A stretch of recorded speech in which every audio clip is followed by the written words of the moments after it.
to order tonight at 6:02. This is our annual board reorganization meeting. So we're gonna start off with the first order of business, actually happened before the meeting. So we had a candidate who was reelected. Congratulations, Mort. You took your oath of office as you came in with Jamie. So the first on our list of things that we will need to work through tonight is appointing a chair or electing a chair for this board. So are there nominations for the position of chair? I nominate Polly. Okay. Any other nominations? And is there anybody online? There's nobody. Just this year. Okay. So, hearing no other nominations, all in favor of electing Polly as chair, please say aye. Aye. Opposed? Congratulations, Polly. I'm gonna Thanks. turn this over to you. So now we need to elect a vice chair. So I nominate Mort Greenwood for vice chair. Are there any other nominations? Having no other nominations, all in favor say aye. Aye. All opposed? Okay, now we need a clerk. Clerk. I nominate Sarah. Yes. Are there any other nominations? And having none, all in favor say aye. Aye. Aye. All opposed? There you go. SU board representatives, we need 3 of them. I know myself, I am not going to be on the SU board. Currently, we have Sarah. And me and you, Shane. I had to think about it, I'm like, which board are we at? Any takers on this one? Are you okay with? If somebody wants to, they can, but if not, I will do it. Akuma said she was coming tonight, right? I thought she replied. She did, and she said she was. Yeah. Her son told me she's sick, But but I don't know if that was to make me not talk to her. Not about it. It's like, she's not, she can talk to her. Just text her, just to double Can we check. nominate people that are not here? I know that's Oh, yeah. like the famous thing, right? Do you wanna do it? Yeah, I bet. Do you want to do it? Oh, heck no. So it's probably Shaylee, me, and Kula. Because it's Thursday, right? No, It varies. no, it's Wednesdays. usually on Wednesdays. Yeah, I can't do Wednesdays. Okay. But we also nominate could- Kua. Modify that when the SU board reorganizes, so if you could do Tuesday. I could do it Tuesday, yeah. Right, if they wanted to. I was gonna fix say, it. I would be able to do it much better if it wasn't on a Wednesday, that's why. I mean, that's only the meeting schedule that we have currently. The April one would need to, because they haven't reorganized, that would still need to fall on a Wednesday. So if you're interested and want to join the board, you could go on and say, I'd really like to be here.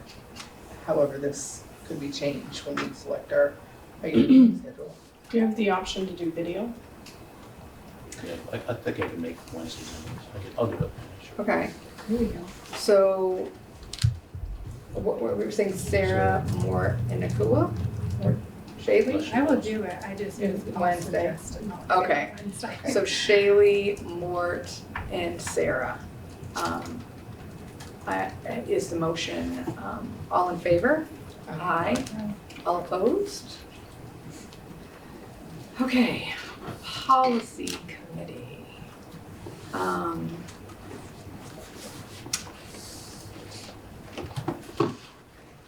We need 2? We had 2? Yeah, more. Yeah.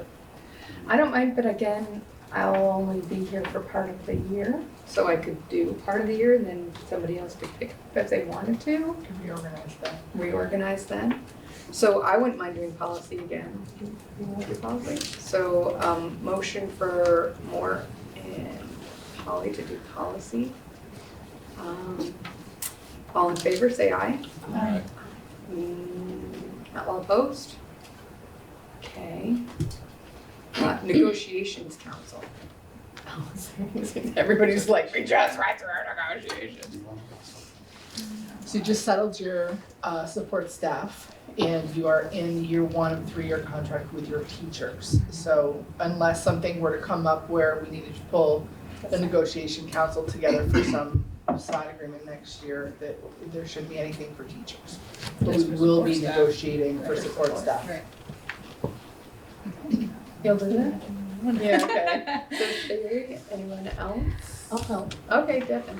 So we have nominations for Devin and Shaylee for negotiations council. All in favor? Aye. All opposed? Okay. Finance, motion to approve warrants electronically.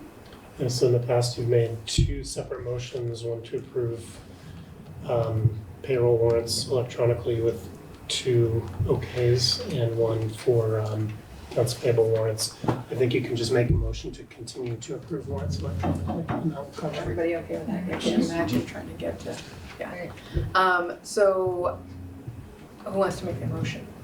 I'll make the motion. Okay. Take one. Motion on the table to continue approving warrants electronically. All in favor, say aye. Aye. All opposed? Regular meeting schedule and location. How are we feeling about time of meeting, day of meeting, and still switching on and off from locations?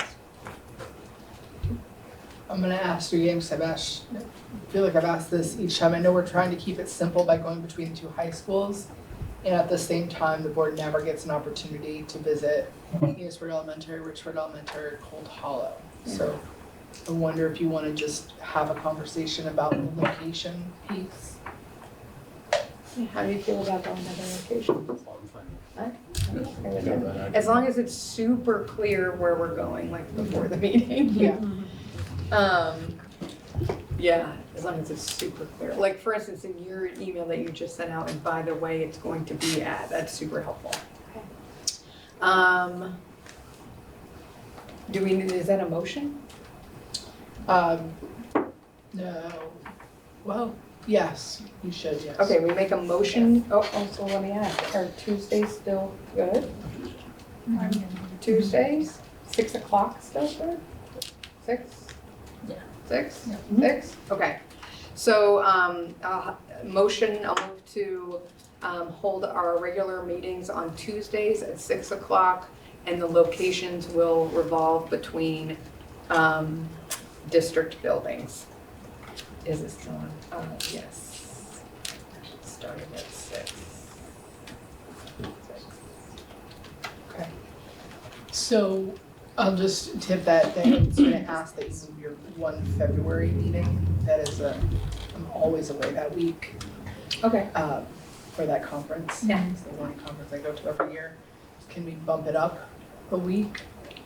No, if we bump In up. February? If we bump So it the up, first it will one's still be sure. fine. We'll It will just be. we'll have NOB Um, ERs back that month. Like, who is on her way? She Oh, was, so is you it guys still on? special So I meeting. wondered if I thought it was canceled. Is that all right? So that being said, okay, I'll just say February special meeting. Yeah. First. On the second. On the second, so first Wednesday, First Tuesday. first Tuesday. location of posting meeting agendas. Any changes that you feel that you require? I don't think any changes. No changes. Robert's rule order, for small boards. We're all clear? So the chair can vote and there's no need to second Right. anything. You're small enough to do that if you want to continue in that way. Yes. I move to do that. All in favor? Aye. All opposed? Official media for publishings, in the past we haven't declared, I think we're good with that. Right? Board communications spokesperson, it's always been the chair And the superintendent. and the superintendent. Review policies, the public comment policy, we just did that one, right? So I have linked in, do you mind if I just say a couple things Yeah. here?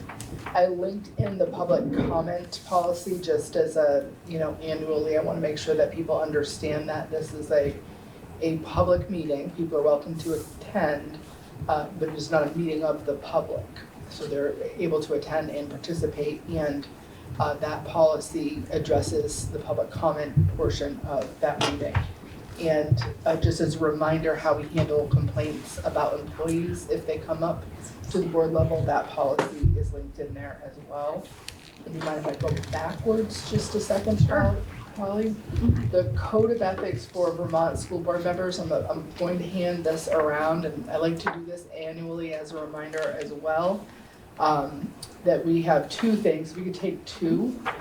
So I'll have you sign one, give it back to me, and keep the second one for yourself. It's important that board members understand their responsibility as serving on this board.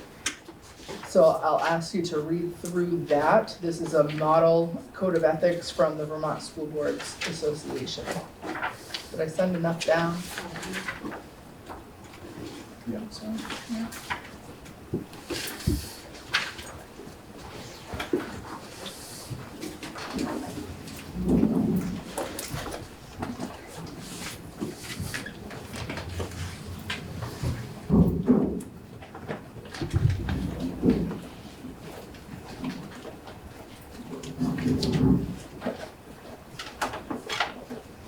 Digging in the Mary Poppins bag.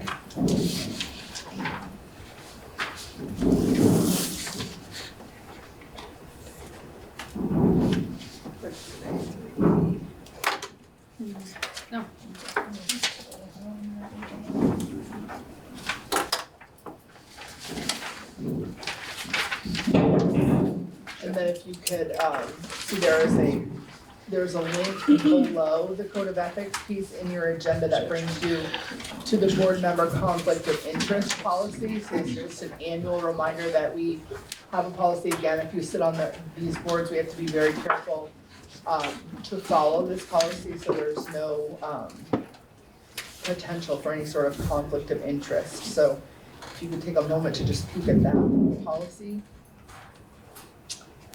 Where is that? Oh, yeah, right there. It's in the links.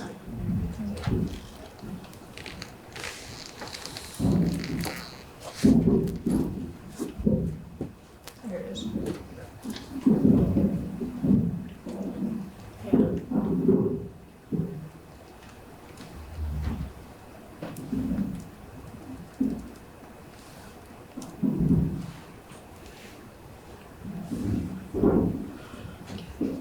So it's good to just remember this, that if there, we live in a small community, so there may be times where you're asked to make a decision as a board about something that would benefit you potentially. So for example, if you were on this board and you had a spouse who was an employee here, and you're voting on something that would directly benefit your spouse and your family, that would be a time where you should recuse yourself from that decision. Or if you have a student potentially who comes here for a student hearing and it's your nephew, or it's a neighbor and you have a major conflict with that neighbor or something like that. These are just a few examples of when you really should consider as a board member having a conversation with the chair and saying, in this case, I really think I should not be here for the conversation, recuse myself from this. Does that make sense?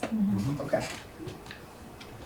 I feel like it's always good to go over these pieces before we have an issue, just as a reminder. And then back to you, Holly. So then that brings us to board development plan. What's this one? So one of the things that the board chair and superintendent do is there's a monthly meeting that we have where we develop the agendas for these meetings together. So there's that piece, and then the board, the SU board will be working through revising the monitoring plan. There were some errors in our monitoring plan, didn't quite line up this year the way we had hoped, but I think we can do a better job of that next year. And then professional, the other part of that is you growing as board members and your own professional learning. So we have retreats that are scheduled each year, and just making sure that you're aware of those and trying your best to attend those so that you can continue to build your own practice as board member.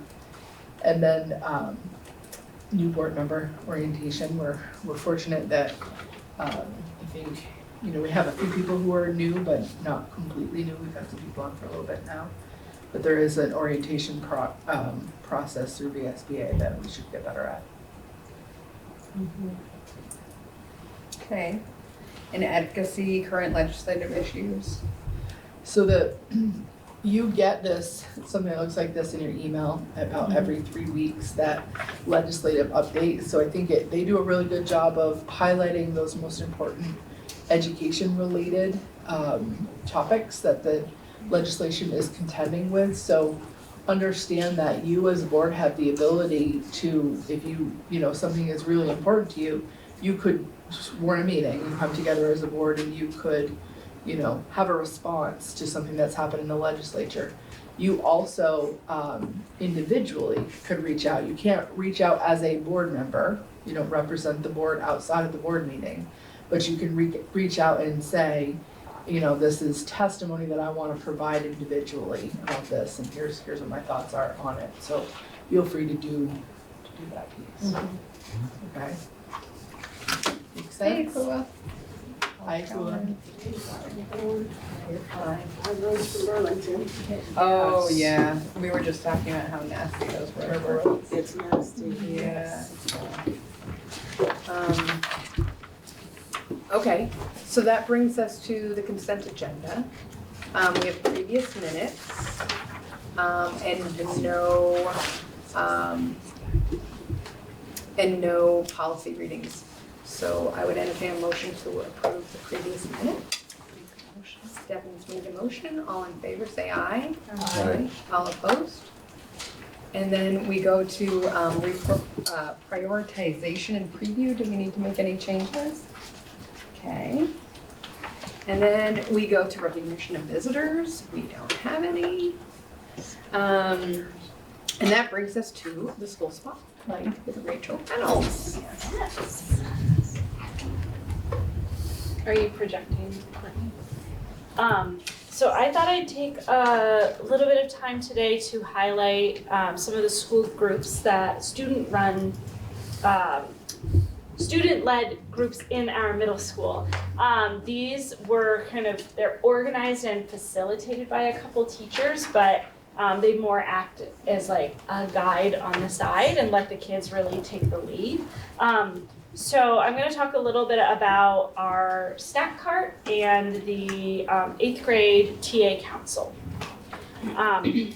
So this is kind of long. Board members, you have access to it and can read it, but it's just a little summary of what both groups are, so and how they got started. So I do want to shout out my amazing teacher leaders on these two things. So Samantha Fletcher, who's our 7th and 8th grade math teacher, has helped the students get the snack cart process up and running this year, and has met with them and facilitated all of that with them. So she's been really phenomenal. And then Zara Kaforia, assisted by Dan Clark, both 7th and 8th grade teachers as well, have helped with the student council, and they've both done a really, really great job. They give up a lot of their lunch periods, prep time, things like that to meet with kids and give them that additional time and support. So that's been really cool. And they've collaborated together on a few things, which we'll talk about. So I'll start with the snack cart. It started out that I feel like I say this all the time, but pre-COVID,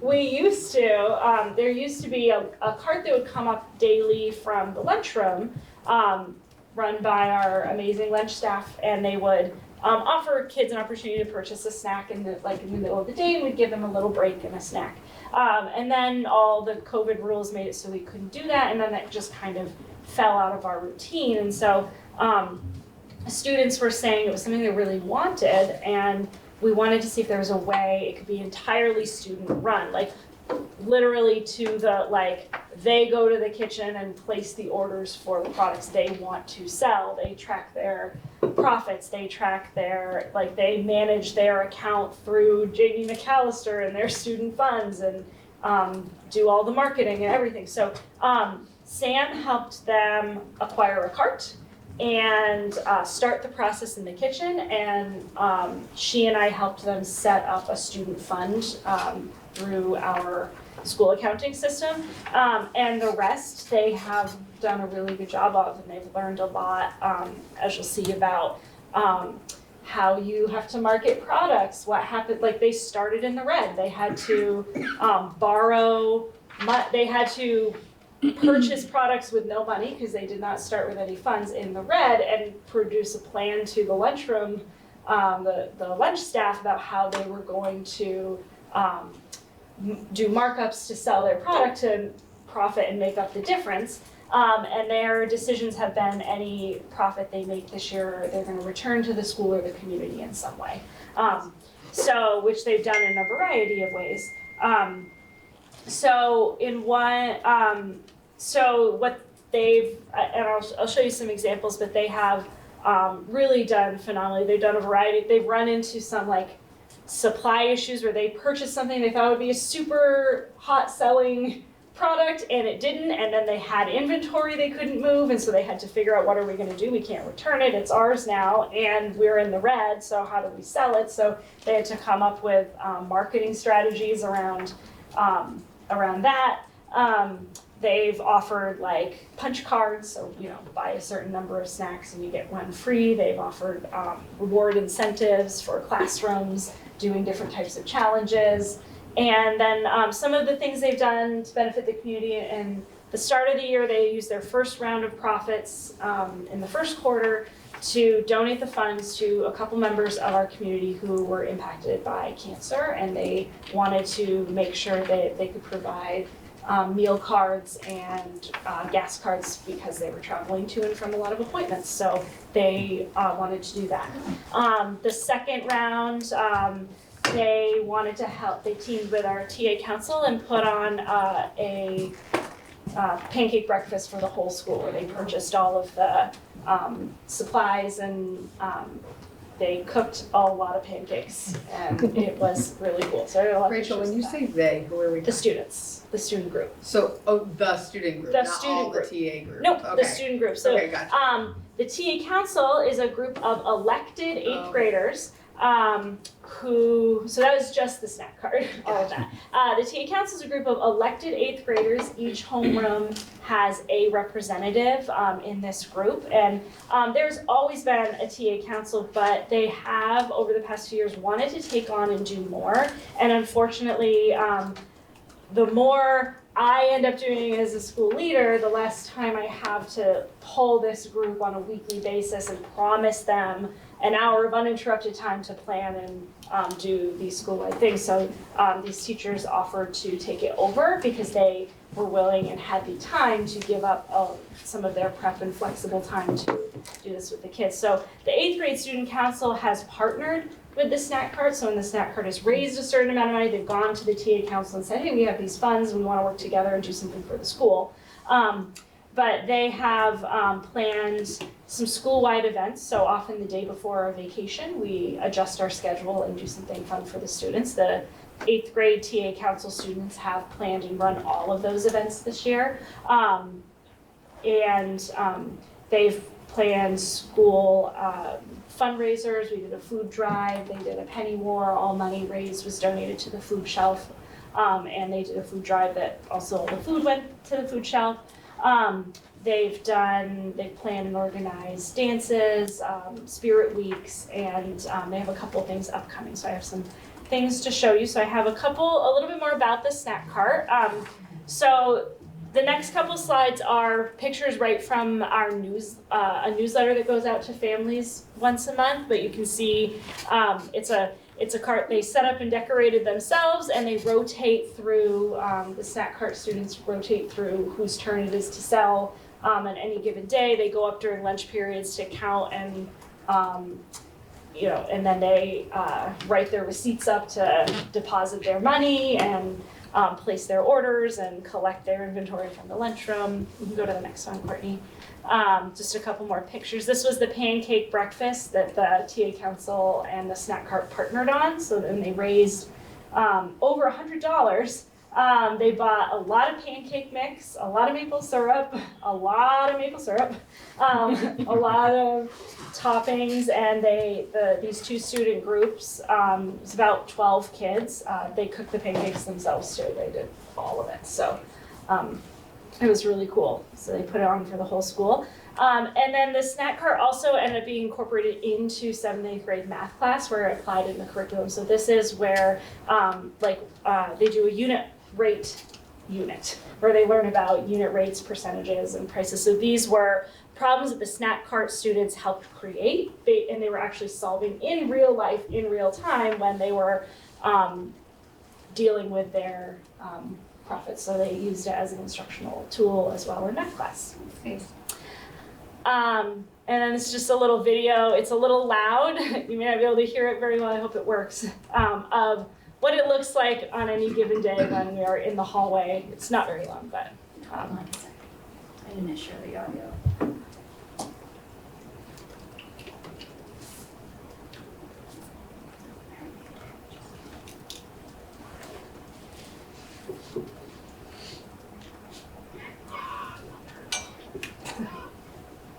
So they usually have a giant line all the way down the hallway, and they have their kids who are selling each day, and they have a little collection bin. They secure the money every day in my office. They come and get a key, I open up a safe, they put their money in. So it's we have a whole system, but they've developed it all themselves. Next is just a little video with a little more information about the TA Council. I'm hoping it plays a little more smoothly than that video is playing. The TA Council students recorded them, they made their own video for you to talk about how TA Council works. So let's just see what this is.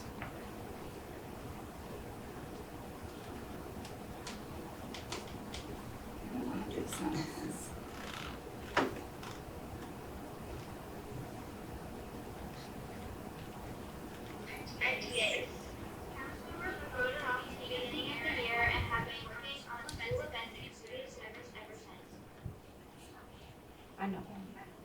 Are you?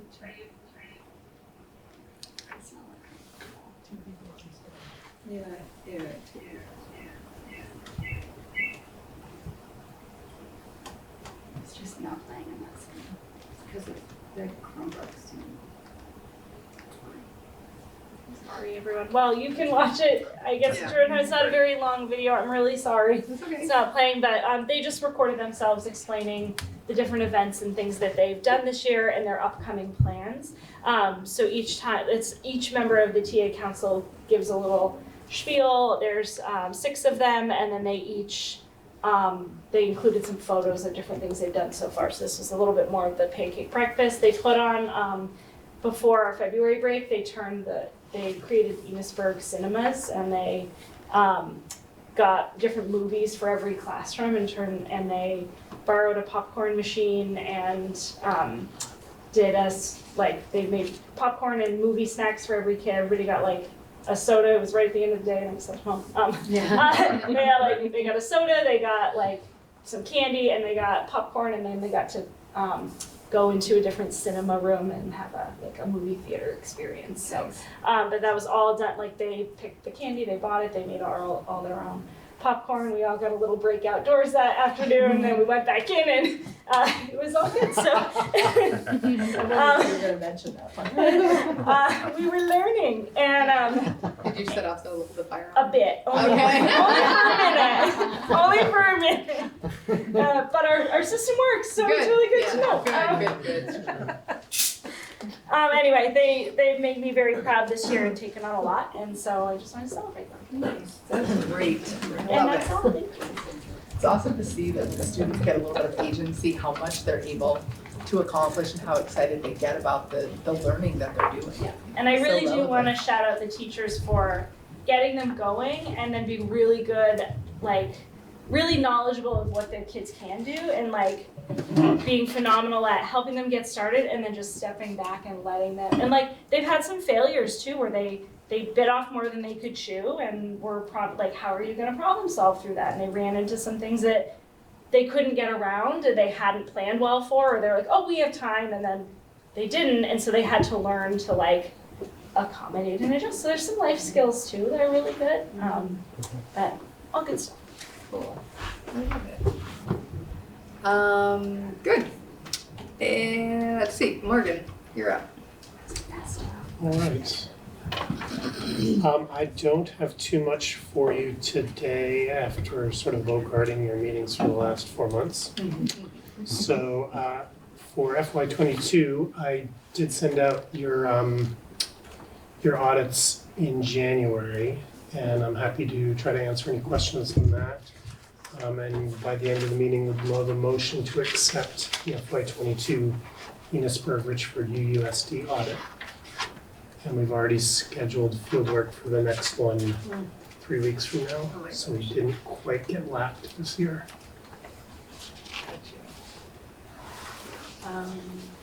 I would, anybody have any questions about the audit or anything? No? And make a motion to approve? Okay, Devin's made the motion, all in favor? Say aye. Aye. All opposed? Okay. The FY23 information is just informational, and then congratulations on passing your FY24 budget. That was like 2 to 1 too. It was 2 to 1, yeah, lowish turnout all around, but Yeah. we saw that in the other 4 towns as well. There's a 30-day window where people can petition for the vote to be reconsidered. We've certainly not heard anything about that, but we do wait the 30 days before we start making any moves based on that budget. The big thing that we will do is around the authority that you were given to add to the Cold Hollow parcel. So once that 30-day window is up, I know Nate's working on getting better definition of where the line is, and we will do whatever we need to do to make that boundary line change. Okay, And that's all I have. okay. Lynn? This might be a very short meeting tonight. I know. You don't say it, that's the only thing. And then we're walking out of here at 10. I think it might be. Courtney, could you share? So I'm gonna start with personnel. You have action under hiring. So nothing has changed since you received the report in your packet. So the action staff members will be Julie Cattell as assistant principal at Enosburg Middle School, Alexandra Gourlay, Richford Elementary School teacher, Denise Cote, elementary school teacher, and Wesley Kempton at the high school English teacher at Richford. I was Wesley Kempson's English teacher. Nice. Cool. So we had a good model to be Exactly. high school English teacher. I didn't scare him away, clearly.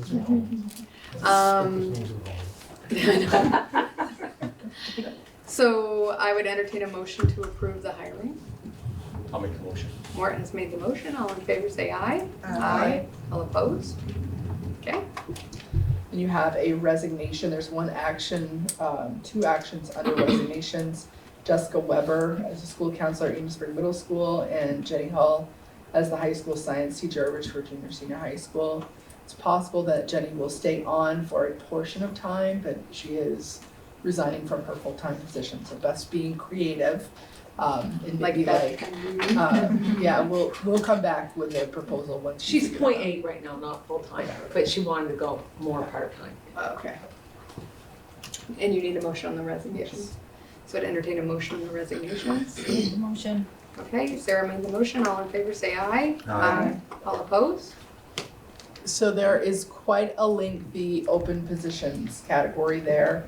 I will not read those all. I will say that our school spring is pretty healthy right now. We've got a lot of a lot of positions posted. We're trying to be creative and turn over stones we haven't turned over before. So we're really trying to up our game in terms of where we're looking for candidates. I would love to say that the pools are rich and full, and that would be a lie, so I won't say that. But the principals are working really hard as candidates come in. I've had a lot, even just this week, of hiring requests that have come across my desk. So we are starting to get some positions filled, and we're earlier this year in our hiring process, which I do think is making a difference. I think we made some movement with being able to move forward on our J1 visa with one of our high school teachers. We're bringing someone in from the Philippines to teach science, not Spanish, science. So we're being pretty creative and trying to go more broadly in terms of where we're advertising. So those are the open positions. There's still some, there's a mix of both, like right now positions and for the next school year. Because this is so fluid, I am told administrators, even though we typically would wait until the 30 days, we're not with a hiring piece for staff because the pool is just fragile right now, so we need to move on these as soon as we can.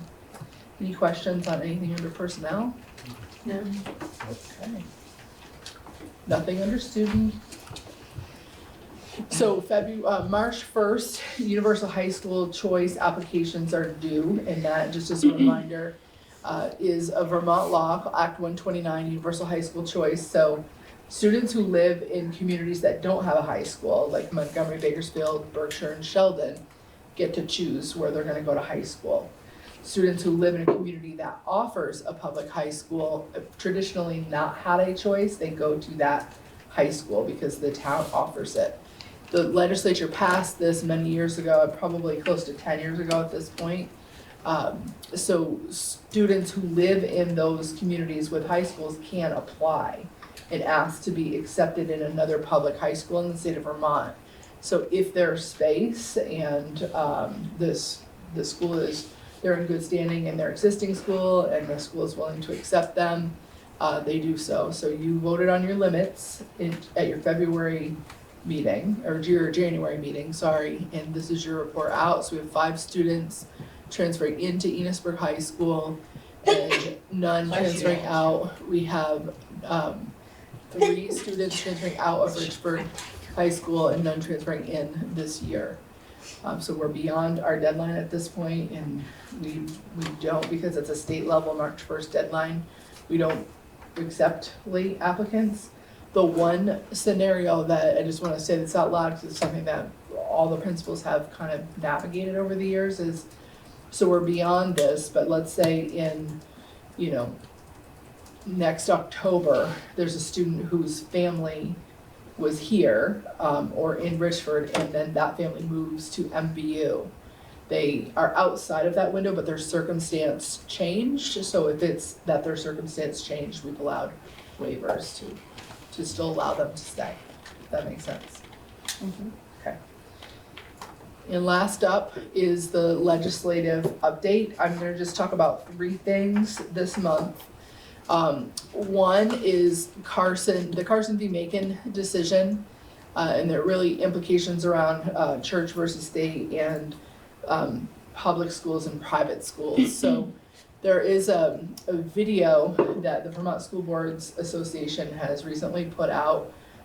Beth shared that with me this morning. Had not seen that yet, I had heard about it, and it's very well done. So I'm gonna make that land in your inbox. It's really just explaining how the cost of high school tuition and what we're paying to private schools, what that does, what implications there are on overall ed spending across the state. And it's pretty fascinating to get a deeper dive there. So I think the rub here is that there was a ruling that we previously were not allowed to use public dollars to pay for students to attend a religious school. And in the Carson v. Macon decision, that was overturned. So now we are tuitioning students from our NMV district to go to Rice. And so what the legislature is having to contend with now is, like, so what? Now that has changed, what does that mean in terms of implications for private schools that are receiving public tuition dollars. So currently, private schools don't have to live up to the same standards that we do in public school. They can have, they can create the mechanism by which they're going to accept students into their programs.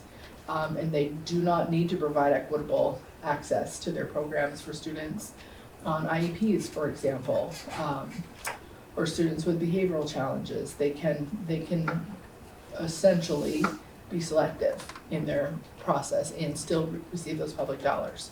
We cannot. There's also some accountability measures that we as public entities are required to follow. The ed quality standards of the state of Vermont and, you know, the state testing, we're required to follow the regulations around special education, just to name a few things. Licensed teachers, there are a lot of things there.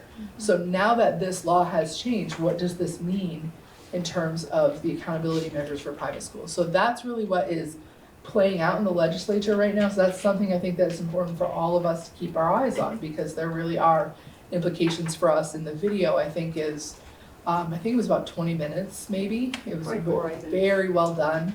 And it is, I think, you know, if you look at it, Paul, and you think that it's something that we should show at the next meeting, I'm happy to bring that, and we can show it and have a conversation about it. But I think that it's important for us all to understand that the implications that are visible and not visible on what that means in terms of if their tuition increases, what that does to just the system overall.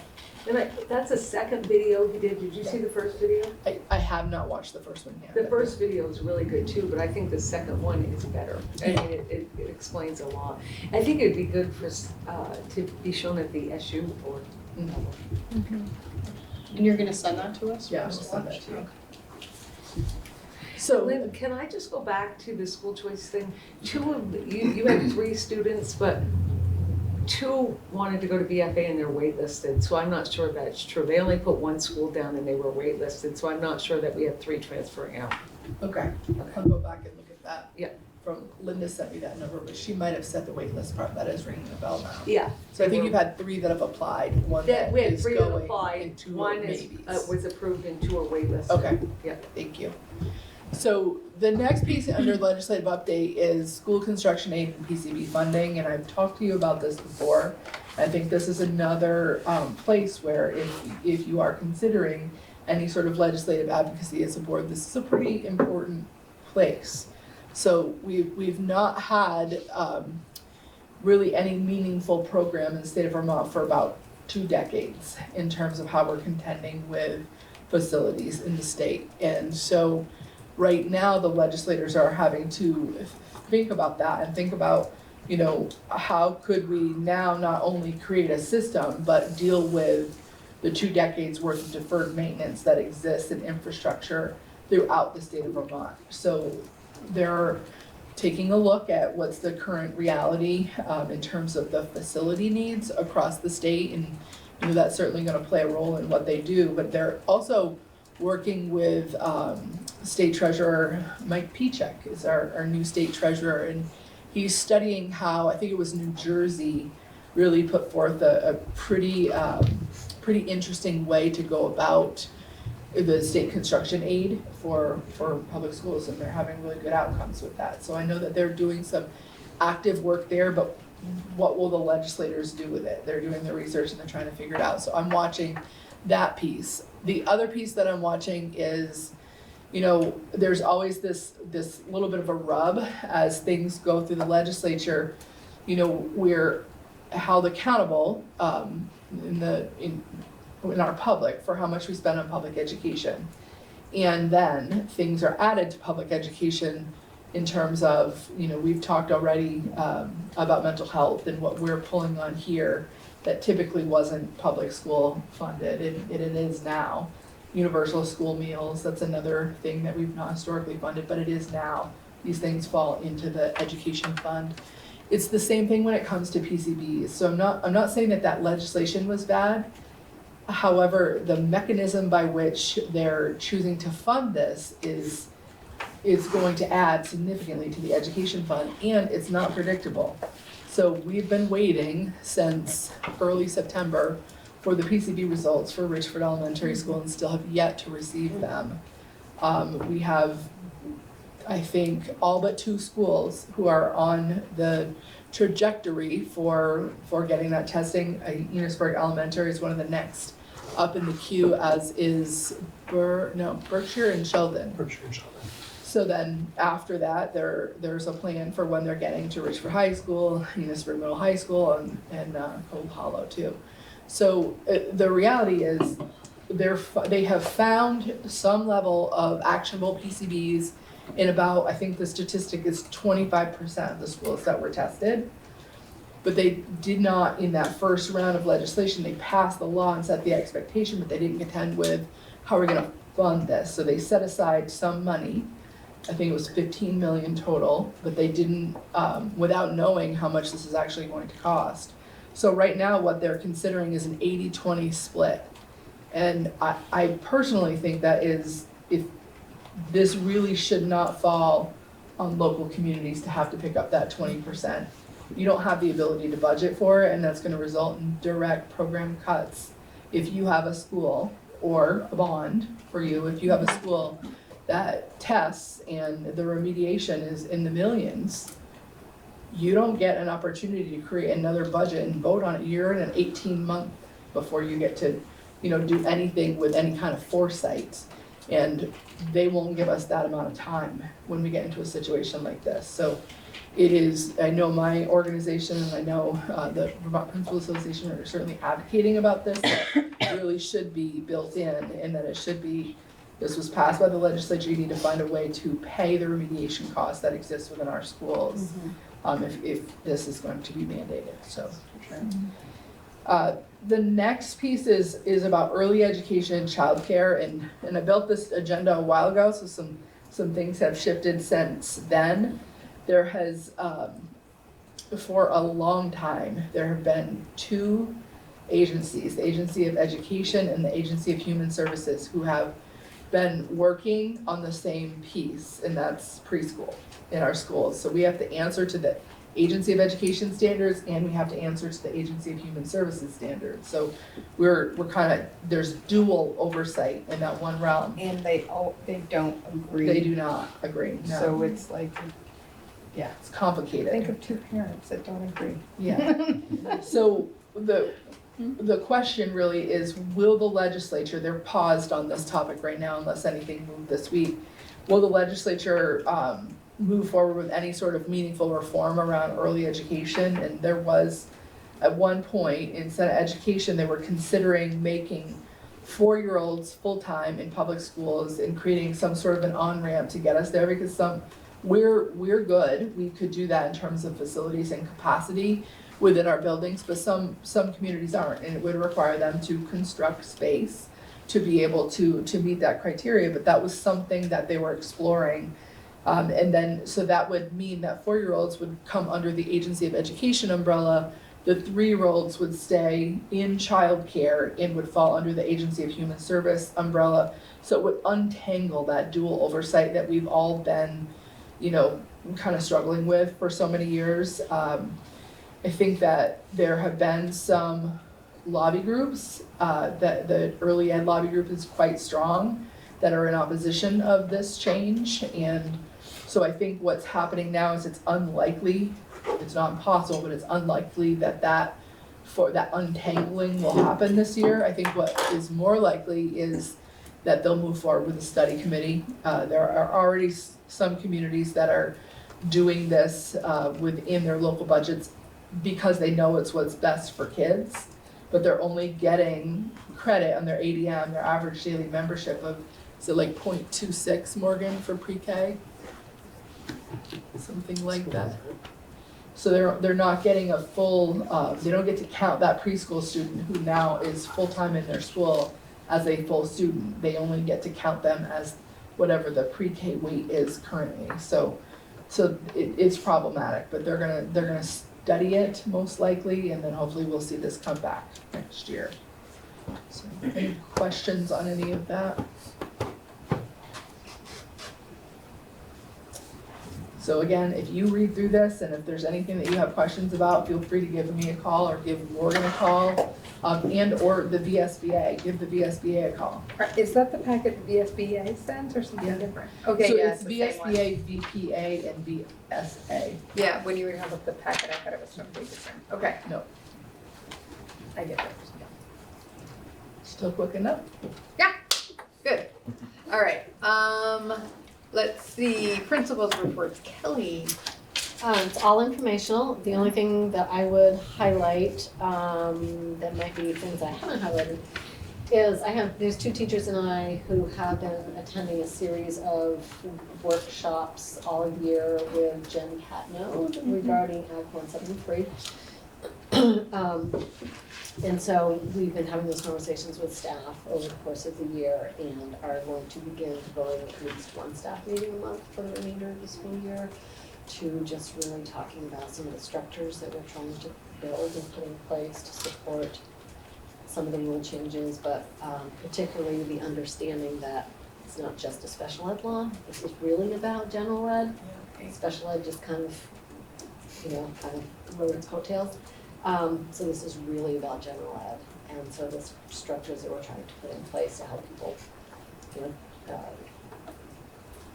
put this in place next year and help people understand really what 173 is and its implications. Nice. Okay, Beth. Mine's all informational, and I think we've only had 8 school days since our last meeting. Oh, really? Since the vacation. Oh, right. But our, Kadeen, I'll just highlight that Kadeen's UWare, and our Teen Institute group has planned a substance awareness week this week with the Spirit Week and everything. And the first day, they had an activity during advisory where they had a handprint and they had to write a private message to somebody, or it could be to somebody they knew about drug use or abuse, or it could be a quote from a song. They did it, and they posted them on our doorways as you walk in. You know how it's all glass in that annex way. And when I came in, I was at a meeting yesterday. When I came in this morning, I was reading them, and it was a very, very powerful activity. And so they're doing different activities all week, but if you come in the building, I urge you to read them. It's moving, I bet. very emotional.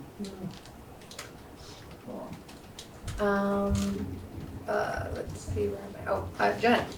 All informational. We're starting the windows open for our STAR testing, and we've just gotten information about the Cognia testing or the Vermont State assessment, so we're getting ready for that. Seems like a lot all at one time, but we're easing it in, so that's good. And we had our winter concert, and it was so well attended by all our families. And today I walked into the 5th grade, and one of the classrooms said, "Can we play you a song?" So they got out the instruments and they tried and did a good job of doing Star Spangled Banner. But it was just so wonderful that they're so excited about the music and sharing with other people. So it totally made my day. Nice. Rachel. Mine's all informational except just one addition. Zara Kaforia, our science teacher, is expecting her 2nd child due this summer. It became a running joke because we had all these plans of how we were going to tell the kids, and then we kept having like snow days and things were postponed, and then people were out sick, and by the time we had a chance to tell me, like, she was so very obviously pregnant, and the kids hadn't said anything, that we just were like, well, let's see how long it takes them to, like... Oh, torture them. So we just didn't say anything, and finally somebody got brave and asked, and she's already, like, well over halfway. So, it's pretty funny. But anyway, we will be seeking a long-term sub for her for the start of next school year, likely the first month-ish.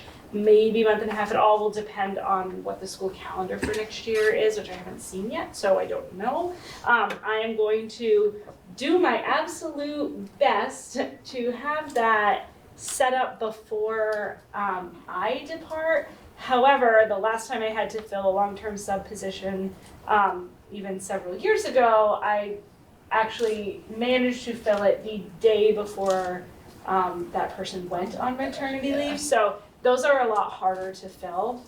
So it may be that the new principal is going to be tasked with that and may have to get creative should the situation arise that we cannot find a long-term science sub for the start of the school year. So fingers crossed if you know of anybody who might be interested, but and I'm gonna do my best. Do you have that posted yet? Science. 7-8. What's that? It is not posted yet, but it will be shortly. I've reached out to Jamie, so that's And she does math and science. Yeah, I don't know if that was an indirect reference, Rachel, to the new principal doing it, or, but I'll look at it. Somebody's gotta have to do it. I'm just saying. I'm going to Okay. do as much as I can while I'm here. The other thing is I'm feeling a little competitive. We have 4 pregnancies in the high school right now. One is shared family engagement, but we have 2 math teachers and a counselor. So babies all around. I did want to mention one really heartwarming thing. We have a student who's a 10th grader, Leah Jarvis, and in addition to being a terrific singer and going to the States in music, she's also doing a fundraiser right now on mismatched socks for Down syndrome awareness. And so folks have been picking up and they're very cute. I have one that has, what is it? It's polka dots. It's yellow with colored polka dots. The other one is like bluish with musical notes. It's very fashionable. I'm very excited to wear them next Thursday. So Leah is an all-around kind person. When we had our Sweethearts and Heroes Assembly, she was one of the people who went on stage to wear the hero cape and just masterfully dealt with that bully, let me tell you. So anyway, all-around good kid. If you're interested in mismatched socks, I believe they're $5 a pair. I don't know if she's still selling them, but I could find out, and I bet she would sell you some. So you can always email me. Neat. She takes Venmo too. So. She does, yes. And Matt, could you share that recording and put it in the newsletter? Sure. Nate. Yeah, the biggest thing at Colella right now is we're in competition season, so FBLA is Friday. I know for a fact that out of like 40 plus entrants into the resume interview, they picked 4 out of the state, and 2 of them were Colella Career Center students. So Emma Fadden and Alita Dusso both had outstanding resumes, and they all just went to the next round. Alita Dusso. One from Richford, one from Enosburg. Has somebody And so we're hoping to go down there and do well there. And then April 5th and 6th, our other students are preparing for Skills USA and those competitions, and those are of a wide variety. So hopefully by the next meeting, I'll have some winners to report out to. Good. Awesome, and that brings us to board business. Our first is the June Dairy Day request. Here we go again. So for those of you. You mean the end of learning? The end of the middle learning school. for the middle school, yes. Put the puke machine outside the 6th grade classroom window, we don't focus anymore. Oh, it's for the good of the order, right? No. So for those of you that haven't been around on this request, been around literally, yeah. They set up the amusement park in the parking lot of the middle, like right outside the middle school. They sure do. They sure do. And they start the rides on the Thursday, They start assembling them during the school day. and then they start like testing them. Yes, they do that too, yeah. Anyway, Yep. so this is a request to use that space to set up those rides. In the past, we have approved it with the request that they follow all guidelines, all campus guidelines. They can't smoke while they set up the They rides. cannot smoke cigarettes while they set up Literally 2 inches from a second rides. story window. So how does the board feel about allowing them to use the parking lot again? Can we put a timeline on it so that it has to be after school hours? You can't. No. Because I don't think they start that Same. night. It does start that night. I do the same as I think they before refer to the- like hamster. Make sure you follow the guidelines. Yeah, I'll say the same. guinea letter. pig. Yeah. Yes. So, We'll be there. No, you- Yes. What is it? She's like, you wouldn't catch me doing one of those things. They're We've heard the just, whole they're thing. amusement park Honestly. rides. They do like a little bit of an. 'Cause off-band otherwise thing we're or sitting something in on a there and they're Thursday like, night "Ah, where- They're like guinea pig because they sell all the rides and then they give you a discounted rate for people to ride them the first Send me an night. email. Just test it out. no, thank you. Try that. Yeah, exactly. Courtney Make wants sure all the to. pins are. I love rides. Well, No, that's- yeah, thank right. you. Then wanna go on the zipper? No. Okay, so that is our discussion. Do I have a motion to approve? Mort made the motion. I'll make the motion. Sorry, thank you. Mort made the motion. All in favor, say aye. Aye. All opposed? And I will send a letter off to the Lions Club. And that brings us to, support staff agreement ratification. Yes. 1 second. Did we send a copy of this to you? I do not have it. Okay. Morgan, can you work on giving them a copy? And Sure. I'm not gonna lie, I did not remember to look at what we put in the board notes, so it'll just take me 1 second. So I'm gonna walk through the changes in the support staff agreement. Morgan's gonna send you the 5 copies so that you can see the track changes. So this support staff negotiation round very centered on 2 things: recruitment of new support staff and retention of existing support staff. We're definitely finding ourselves in a place, and I'm sure we've talked about this before, we're really competing. There's such a limited workforce. We're really competing with everyone on Main Street. We're competing all over the place, J-Peak, everywhere. So it really was employee favorable terms.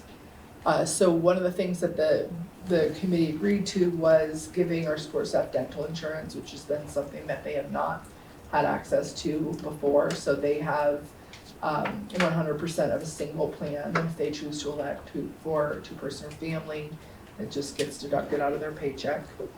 The placement grid is we use when we hire new employees. It looks similar to your teacher salary grid, and it gives you what the high school, no experience, step 1. Right now it is at 15, and that will go to 1725 beginning July 1. So we put a pretty good amount of money to be more competitive to help with the hiring issue that we have.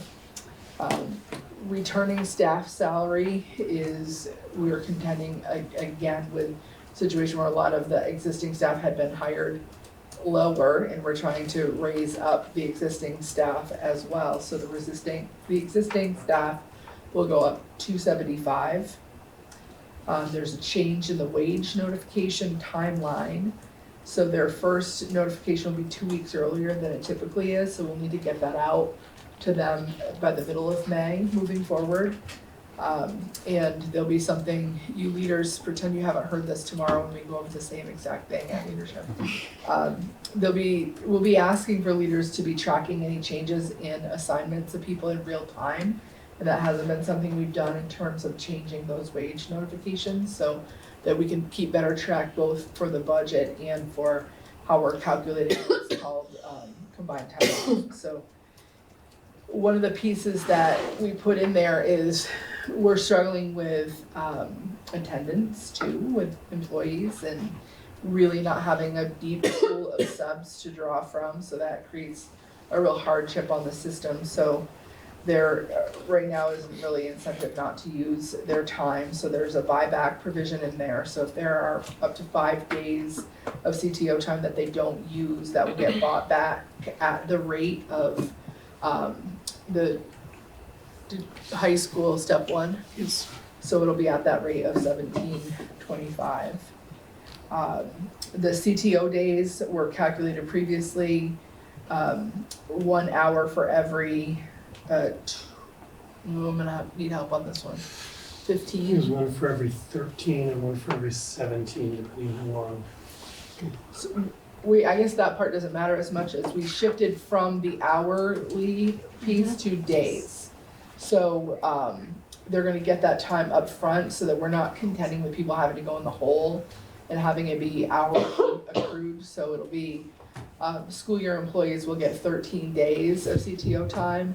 Full year will get 16 days of CTO time, and that will land in their account up front, like I said, in the year. So that's part of the reason why we need the wage notifications to be accurate, because if they're taking a day and their wage notification says 6.5, but they're really working 8 every day, their day needs to be 8, not 6.5. So we need our system to know that.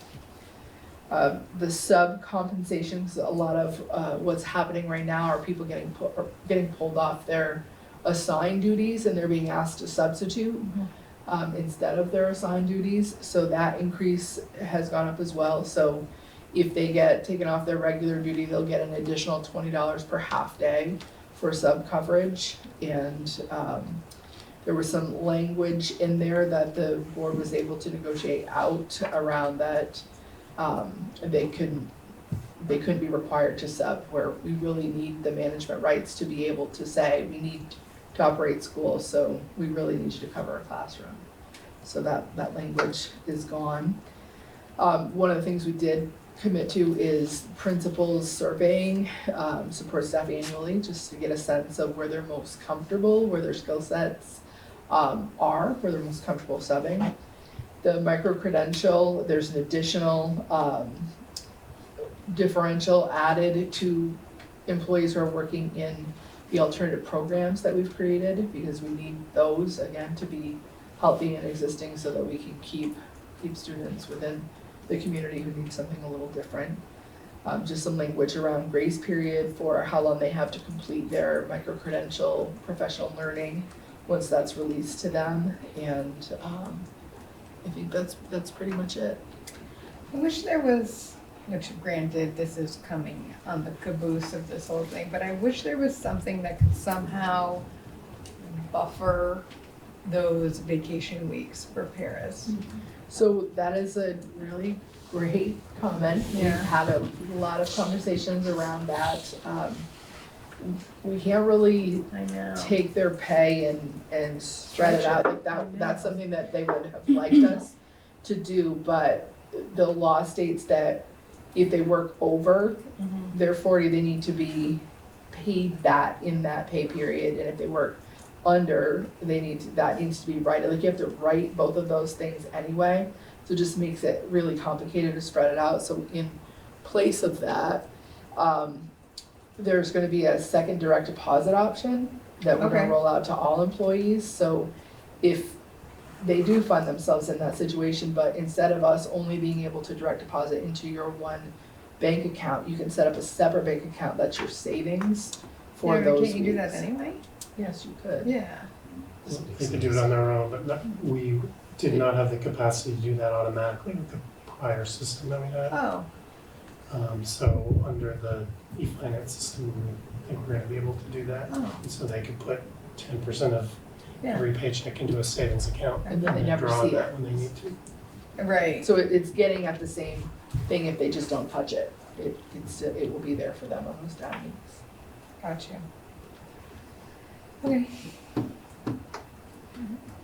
So there you have a track changes document. Any other discussion? We'll be looking for you to make a motion to ratify that agreement.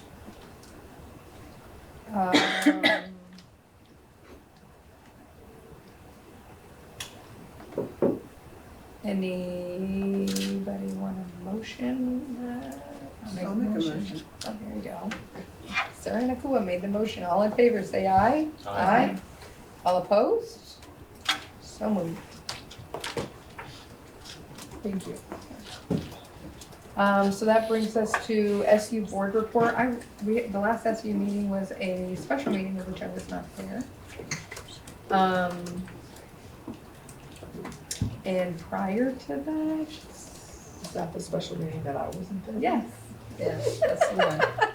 So, nobody went. yeah, so. It really was, it was a special meeting to approve like teacher retention strategy. And that was really the only thing on the agenda. Yeah. Right, that I can think of. Oh, yeah, Sarah, you were there. I was gonna say, you were there and you were there? Ah, there. So, and it was an executive anyway. Right. Yeah, Correct. so there you go. Next meeting is April 11th at, where are we gonna have it? Richford. Where are we?